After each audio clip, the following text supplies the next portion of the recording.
Shalom Bapak Ibu Saudara kasih dalam Tuhan. Haleluya.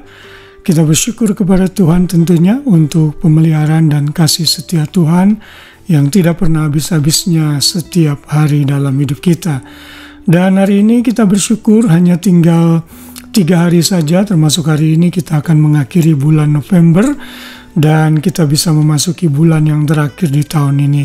Sungguh saya secara pribadi sangat mengucap syukur untuk kasih setia dan pemeliharaan Tuhan yang Tuhan berikan hari demi hari dalam kehidupan saya dan istri, juga dalam pelayanan. Sungguh Tuhan kita adalah Tuhan yang tidak pernah meninggalkan, Tuhan yang selalu menyertai dimanapun kita berada. Haleluya, izinkan saya untuk menemani saudara semua dalam renungan malam hari ini. Kembali kita akan belajar firman Tuhan mengenai sukacita Kristiani. Sejauh ini kita sudah belajar banyak hal dan hari ini kita akan belajar satu hal lagi, yaitu mengenai sukacita dalam persekutuan. Kita akan membaca ayat hafalan kita hari ini dari 1 Yohanes 1 ayat 4 yang berbunyi demikian. Dan semuanya ini kami tuliskan kepada kamu supaya sukacita kami menjadi sempurna. Kita tahu bahwa surat ini ditulis oleh Rasul Yohanes.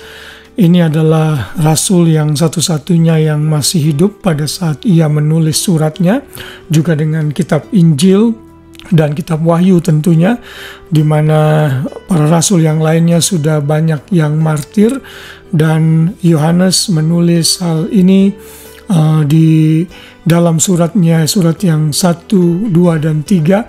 Dan Yohanes benar-benar merasakan persekutuan yang erat dengan Tuhan Yesus. Dia menyebut dirinya sebagai murid yang dikasihi oleh Tuhan Yesus. Dan dalam perikop ini, dalam 1 Yohanes 1 khususnya, Yohanes kembali memberikan penjelasan dan kesaksian mengenai Kristus Yesus tentang firman yang hidup itu, yang tentunya kita mengacu kepada Yohanes 1 ayat 1 yang mengatakan pada mulanya adalah firman. Dan firman itu adalah Allah sendiri dan dia bersama-sama dengan Allah pada awal mulanya. Dan dalam ayat-ayat sebelumnya, sebelum dari ayat yang keempat yang tadi kita baca, di sini Yohanes menjelaskan mengenai Kristus yang sudah menjadi manusia.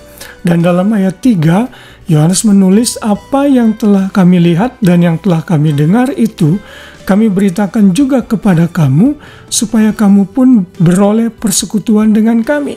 Dan persekutuan kami adalah persekutuan dengan Bapa dan dengan anaknya Yesus Kristus. Lalu dilanjutkan dengan ayat ini. Dari kedua ayat ini ada indikasi yang kuat bahwa Yohanes mengendaki para pembacanya memiliki persekutuan yang pertama-tama yang erat dengan Tuhan Yesus sebagai Tuhan dan Juru Selamat, lalu juga persekutuan antara dirinya dan dengan para pembacanya yang dia kirimkan surat ini kemungkinan besar adalah para jemaat yang ada di Asia Kecil. Yohanes benar-benar menekankan bahwa persekutuan dengan saudara seiman, persekutuan dengan orang-orang yang dia layani memberikan rasa sukacita tersendiri. Dan ini menjadi pelajaran bagi kita semua. Sebagai anak-anak Tuhan, Tuhan menghendaki kita untuk bersatu dengan rukun lalu hidup dalam persekutuan yang harmonis. Dan orang yang hidup dalam persekutuan yang harmonis ini akan mendatangkan sukacita bagi orang-orang yang ada di dalamnya.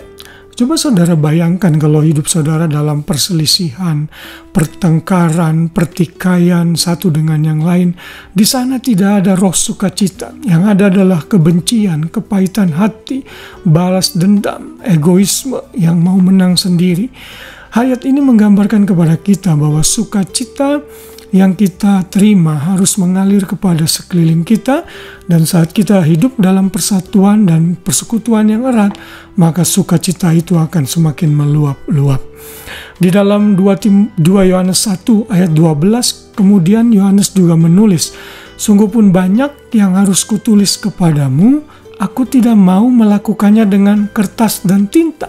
Tetapi aku berharap datang sendiri kepadamu dan berbicara berhadapan muka dengan kamu, supaya sempurnalah sukacita kita. Di sini sekali lagi Yohanes menghendaki dia tidak hanya menulis surat dengan kertas dan tinta dengan pena, tetapi mau berhadapan muka, bertemu dengan orang-orang yang dia layani. Tujuannya apa? Agar sukacita mereka, yaitu Yohanes dan orang-orang yang dilayani itu menjadi penuh. Ternyata sukacita kita lebih sempurna bila kita menikmatinya dalam persekutuan, dalam kesatuan.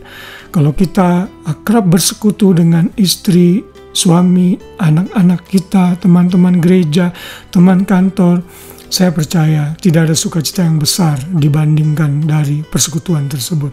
Mari bangun persekutuan yang manis dengan orang-orang di sekeliling kita. Lalu ayat yang terakhir mengenai tema ini, 2 Timotius 1 ayat 4, Paulus menulis kepada anak rohaninya Timotius dan berkata, "Dan apabila aku terkenang akan air matamu yang kau curahkan, aku ingin melihat engkau kembali, supaya penuhlah sukacitaku, penuhlah kesukaanku." Paulus ingin bertemu dengan Timotius yang pada saat itu masih belum bisa karena Paulus sedang ada di penjara. Tetapi di sini ada indikasi bahwa pada saat Paulus bisa bertemu dengan Timotius, maka penuhlah sukacita Paulus dan juga Timotius. Dengan demikian kita bisa belajar bahwa persekutuan yang indah dan harmonis dengan saudara seiman, dengan orang-orang kita layani, atau dengan leader kita, dengan siapa saja, akan membuat sukacita kita makin penuh dan sempurna. Mari bagikan sukacita ini di tengah-tengah lingkungan komunitas kita. Mari bersatu dengan kasih, mari bersatu dan bergandengan tangan, membangun sukacita dan kasih di antara sesama kita. Tuhan Yesus memberkati. Selamat malam, selamat beristirahat. Biar Tuhan Yesus menyertai kita semua sepanjang malam, dan besok pagi kita bangun dengan kekuatan yang baru dari Tuhan. Shalom.